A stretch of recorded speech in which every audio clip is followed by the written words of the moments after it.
During the trial of Kyle Rittenhouse, an activist by the name of Cortez Rice, who is a relative of George Floyd, it's been reported, claimed that there were people filming the jury, or at least alluded to that fact, and it seemed like an intimidation attempt.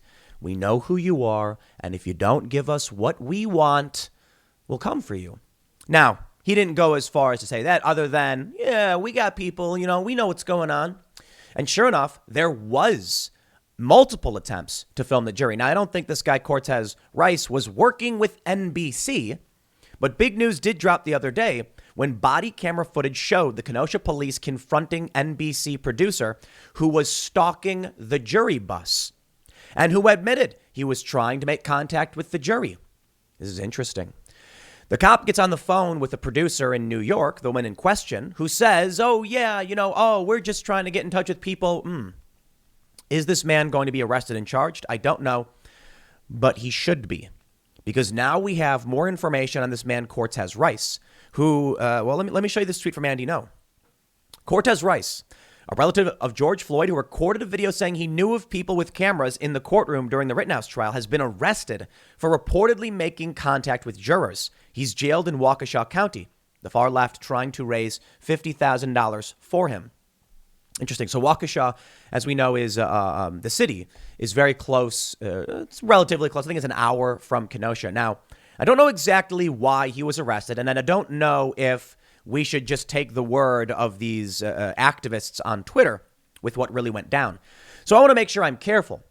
This guy, Cortez Rice, is trying to interfere in these criminal trials. That is a fact. How do we know? We have this story from Minnesota's CBS. A protester may have crossed line when filming himself outside supposed home of judge in Kim Potter trial. Cortez Rice helped lead a protest Saturday outside what he believed was Judge Regina Chu's apartment building. Now, we'll come back to this, but I'm showing you this for now because I want you to know it is reported CBS local news. Black Lives Matter activist. Well, presumably he's an activist. He's affiliated in some degree. He obviously has strong opinions. Not only is there the video of him alluding to the fact that they've got people watching the jury, but he actually filmed himself going to an apartment where he's like, I don't know if this is the judge's house, but apparently he thought it was. This guy is actively trying to interfere in these court proceedings. Now, he's been arrested for communication with jurors. I don't know if that has anything to do with Kyle Rittenhouse. There's something important we should mention as to Andy No's tweet. Someone by the name of Chaz Neal on Twitter said, on Monday, Cortez Rice was en route home and was pulled over for allegedly speeding. During his traffic stop, the officer informed him he had a warrant issued from Hennepin County, Minneapolis. That was issued on 11/24. The warrant is for communication with jurors. Hennepin County, Minneapolis is not Kenosha. So I do not believe this has anything to do with Kyle Rittenhouse. I think that's an important distinction, so I did tweet the story at Andy No. The individual says, he has been taken into custody where he will reside and kept a political prisoner until he is expedited back to Minneapolis. Minnesota can take up to 30 days to pick him up. His bond is set for $50,000 cash only. There will be a fundraiser started, not for bail, but to retain his lawyer. More info will be available shortly. Please keep him and his family in prayer, and the fight must continue. Peace and love. They say his bond is set for $50,000.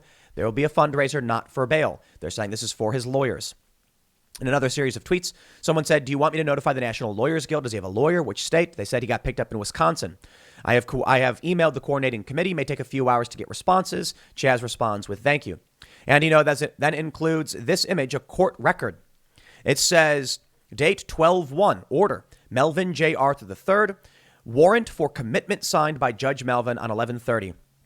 It's a waiver of extradition, cash bond set for Cortez Rice, $50,000. Now this court document does corroborate the $50,000, but I want to make sure we clear things up. In the tweet from this Chaz Neal person, who I do not consider to be a reliable source, they did not say they were raising money for bail.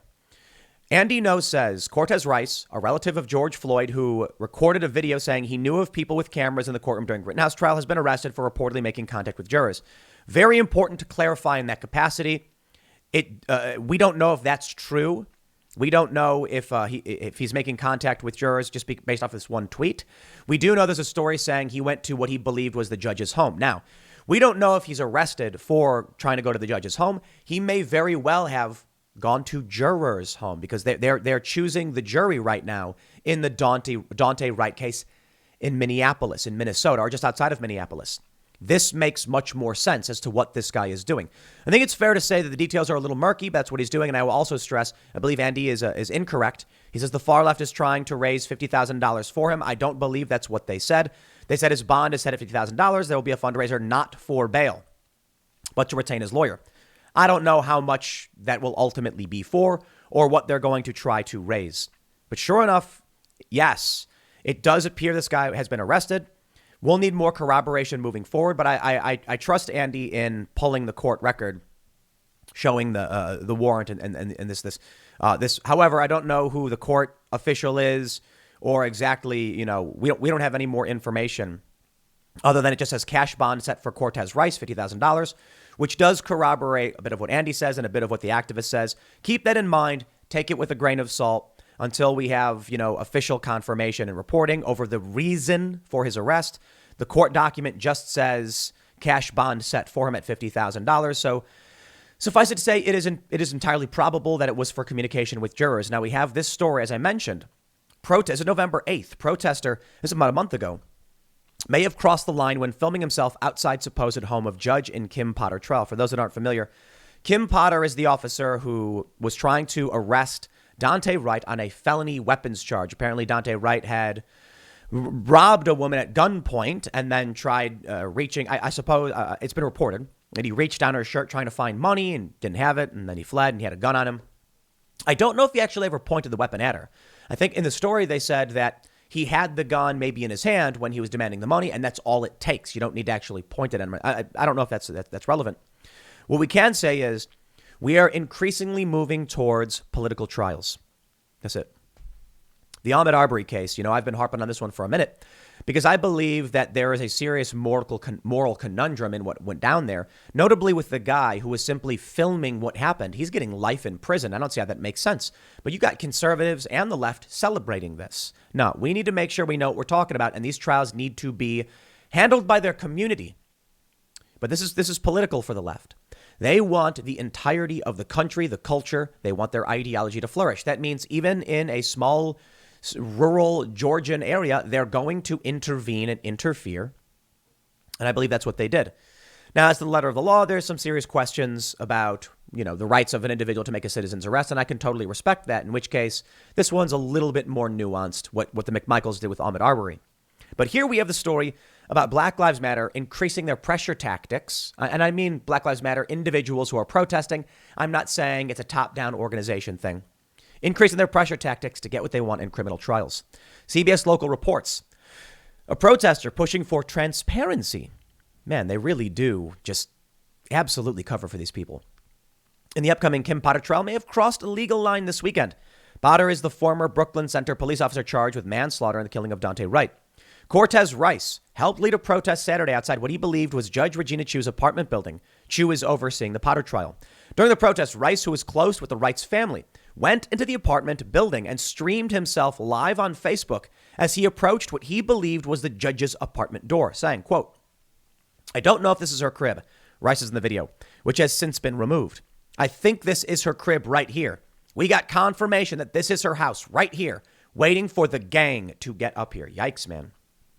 Rice then opens a window down the hall and yells down to the protesters, "If people stand down there, she'll definitely hear us." Rice leaves to join the crowd outside when a resident questioned who he's there to see. In an interview Monday, Rice told WCCO, "I just went there to make sure we were in the right vicinity, that we were at the right place, that they could hear us." He said he wasn't trying to intimidate you or get her to change her mind on any decisions she's made. Well, why go to her house? Certainly you can be outside the courtroom and they'll hear you there. No, this is direct intimidation. I don't know if he made contact with jurors. Maybe that's what he got arrested for. Maybe that's like a blanket statute name or something. But it seems like he tried to interfere with the judge. You do that and don't be surprised when the judge comes down on you. We simply wanted her to hear what we had to say. Joe Tamburino, a criminal defense lawyer not associated with the trial, says Rice's actions are in somewhat of a gray area.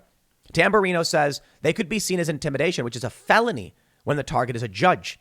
If someone is just roaming the hallway because they're lost, they don't know what's going on, of course it's not intimidation, Tamburino said. But Rice has been active in social media, and what he's saying could be used against him to show his intent as to why he went to the judge's residence.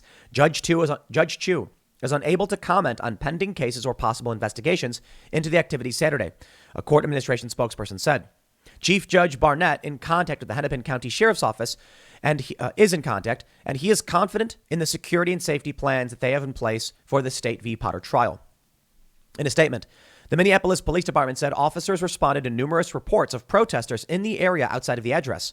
There is no report associated with this incident. MPD is reviewing the circumstances related to the incident. More than a dozen news organizations, including WCCO, have asked the judge through official court procedures to allow live video of the Potter trial. It's unclear when the judge will consider the media's request to reconsider. Well, as we now know, the media is in there. I believe they are filming. I've seen some of the video of the jury selection.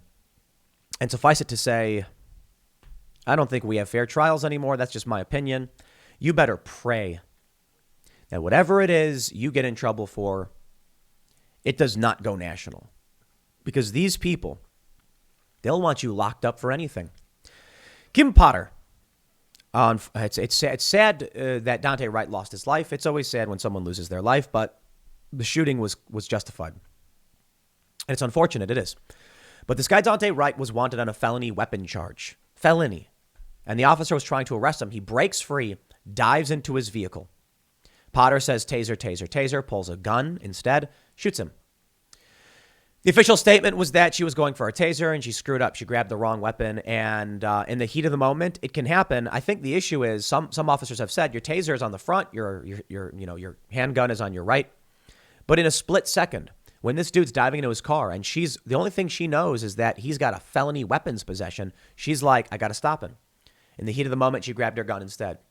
If she had not screamed taser, taser, taser, followed by, oh my God, I'm going to prison. I think she said, oh my God, but she said, I'm going to prison. And then putting out a statement through the police where it's like she made a mistake, she would not have been charged with anything. They would have said a man wanted on a felony weapons charge dove into his vehicle, creating a reasonable fear of death or great bodily harm, and Kim Potter was justified in shooting him. If you're wanted on these charges, I just got to say, look, when we say things like just comply, when we say things like if you're being arrested, you put your hands behind your back, you keep your mouth shut, not in every single circumstance, obviously, does it make sense. If there is a cop who's like evil and like very clearly a criminal and acting outside the law, obviously, if you're in fear for your life, there's certain reasonable expectations a human has. Now, if it is a police officer engaging in a lawful activity, and within the realm of reasonability, and I say that, I'll clarify, you put your hands behind your back, you keep your mouth shut, and you have to deal with it. And it can be nightmarish. There are lines, when I say reasonability, because we all know what happened in World War II, and we all know that certainly there's a point where legality does not equal morality. But in this instance, you are wanted on a felony weapons charge. I do not believe a thing should exist that you could be criminally charged for simply possessing a weapon. But the charge was robbery. At that point, if you are wanted for an armed robbery and an officer is trying to bring you in, you broke the law. Seriously broke the law. Don't be surprised. And I'm saying this to everybody else. If an officer says this guy is a felony robbery suspect who jumped into his car and could be reaching for a weapon, and the person gets shot and killed. The BLM activists in this regard are completely unreasonable. No. I've had it where I've been pulled over and cops have tried planting drugs on me, and I've been pulled over and given bad tickets, and I've gone through the system, and the system has screwed me over. It's not great. We have problems. I've been to other countries, and I can tell you the system we have here is one of the best. You get a defense. And it sucks. It sucks that it's still as bad as it is, considering it's so much better than everywhere else in the world, for the most part. So we got to make changes. We should strive to reform the system and do better and make changes. But I'll tell you this. When I get stopped, when I was at was it J20, I think it was? J21, I don't know. In D.C. when Trump was getting inaugurated, I think it was J20. And the police did a mass arrest. And I was told 3 times by the cops, you're under arrest. I didn't scream. I didn't fight. I didn't demand the cops get out of my way. I walked to the far right corner of the net where they had everyone, set up. It wasn't a net. It was just cops surrounding everybody. And I just was like, just want to let you know, officer, I'm a journalist. I'm just here filming. And the cop was like shaking his head. And then I was like, is there a supervisor? And they pointed a guy. And I was like, excuse me, officer. And he walks over. He's like, what do you need? And I was like, my name is Tim Pool. I'm a journalist. I have my press card. He's like, don't care. You're all under arrest. And I was like, just wanted to let you know, not arguing with you. Just wanted to let you know. And he said, okay. Several times I was just like, I'm just a journalist. When I was putting my bag down, because I needed to I think I was grabbing my shirt. It was January. The officer to my right, I said, officer, just want to let you know, I'm going to open my bag and pull out my button-up shirt. We're getting a little chilly or something like that. And the officer gave a little nod. I did that because that cop is like, these people are all screaming. These people are setting fires. These people are smashing windows. I don't know who any of them are. So if I put my bag down and just reach in for something, the cop's going to be like, yo, I don't know what you're grabbing, don't care. So I did it very slow. I'm just grabbing my shirt. Just wanted you to know. Want to be respectful. Why? As much as I don't agree with the fact that I was being arrested, I also understand you are in a system. You are in a machine. What ends up happening? The lieutenant walks back over. Lieutenant Washington was his name. And he says, who's the journalist? And he looks at this woman and he fans her over and she pulls out. He's like, show me your press card. And I wave to him. And he goes, all right. And he calls me out. And who else is journalist? And he pulls them all out. What had happened was a local news outlet called and said, we know you got journalists in there. You need to get them out. And I had politely said to the cop. So he pulled me out. He said, show me your press card. I was like, I got 3, bro. I was like, here's my old one from my other company. And here's the one. He's like, yeah, it's fine. He's like, go that way and walk right out. We'll have some cops escort you. It was wrong what the police did, in my opinion. But they had a riot on their hands. One of the biggest challenges with dealing with this kind of crime and dealing with the law is that population density is destroying everything. I tweeted this the other day. If the courts do not have the time or the ability to have a proper bail hearing, then they should not have the right to remand, period. In the Derek Chauvin trial, when the judge said there is nowhere in the state there could be a trial that is not tainted by the media, I said, then you let him go, charges dropped with prejudice. Why? If you can't have a fair trial, the state should not have the right to condemn someone to imprisonment or any kind of retribution or political cover-up. The judge actually said that in the Chauvin case. As far as I can tell, I'm talking to Andrew Branco, the law of self-defense, excellent analysis on all this stuff. And when, we're talking, he said the problem with bail hearings and bail reform is that they have too many criminals. There's no time to get through all of this. If they actually gave like a proper hearing on the evidence, then they would be doing only a handful of suspects or per day. And I'm like, yo, I am innocent until proven guilty. Everyone is.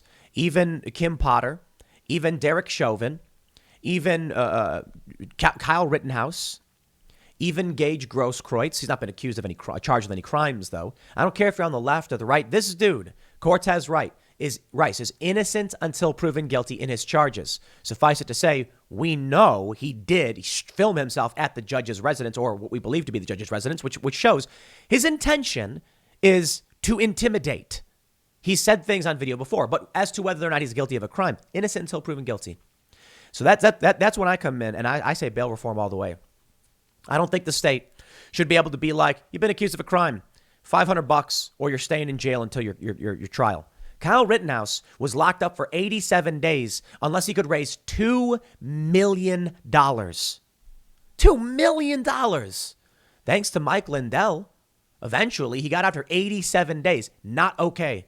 Because it turns out, and this is what pisses me off, when you were guilty of a crime, they put you in jail. Let's say you're in jail for 90 days. And then because you can't get bail. Then you go to trial. And they say, we find you guilty. You'll serve 1 year in jail. 9 months already served, time served and holding, so 3 more months. What happens when you're like Kyle Rittenhouse and you're proven not guilty? Dude spends 3 months in jail and they say, sorry about that. I believe the state should have to compensate a base rate. Nothing crazy, not like, $1 million or something like that.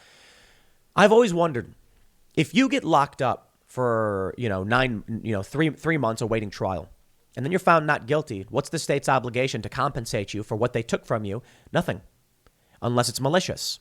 The state, in good faith, brought charges against you. You were found innocent, free to go. No, no, no, no, no. Innocent until proven guilty. I'll put it this way.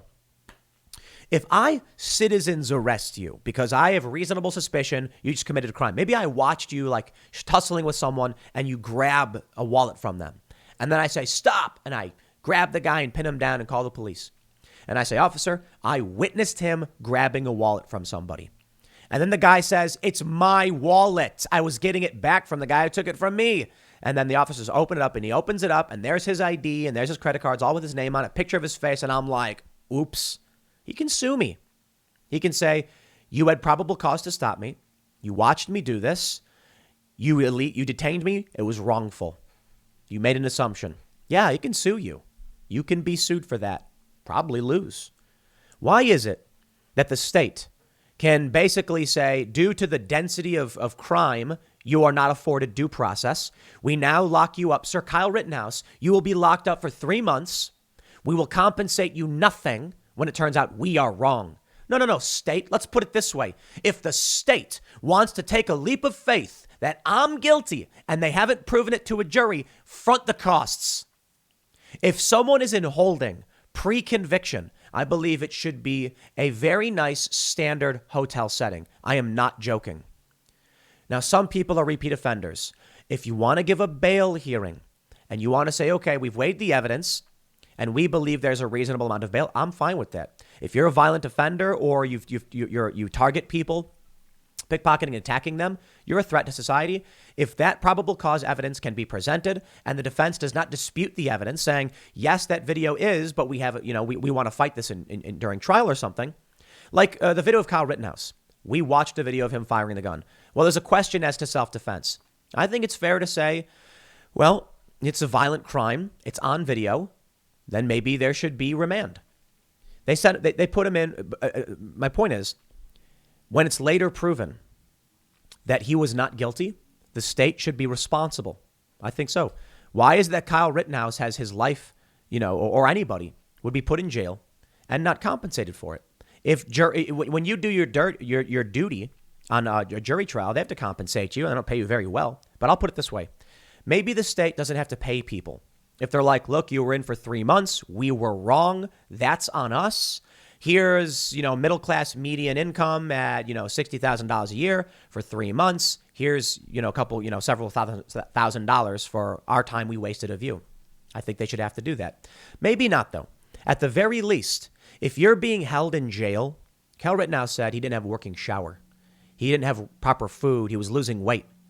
How is that okay? If the state wants to hold someone before they're proven guilty, the conditions must be, in my opinion, middle-class median. You get a king bed, you get turn-down service, you got a TV, you get access to the internet, but you can't leave. I actually think that's reasonable because we don't know you're guilty. We want to prove to the people that you are, but some people aren't. So putting you in a box with no shower is not okay. Those are below poverty conditions. You have no right to do that to somebody you've not proven guilty, at least in my opinion. We'll see what happens. I'm all for police reform. Private prison systems are totally screwed up. I almost getting swearing. They should be absolutely abolished. I believe we need to completely overhaul the prison system, our justice system. We don't have we have a legal system. I believe that when people are convicted of a crime, I don't care who they are. I don't care if it's George Floyd. I don't care if it's a gang banger in Chicago shooting and killing someone. I do not believe putting them in these jails or these prisons is solving anything. I would rather, if somebody, committed a crime like murder, I'd rather put them in a hotel with turn down service and all that and lock the door and say, keep them comfortable, give them therapy. But prison ain't doing it. It's not doing it. We all know it. Its system is broken. You get that story in Michigan where the judge was basically giving kickbacks to the private getting kickbacks from the private prisons for sending kids to juvie, destroying lives. Not okay. I don't know if we'll figure it out. I hope we do. Next segment's coming up at 1 p.m. on this channel. Thanks for hanging out. I'll see y'all then.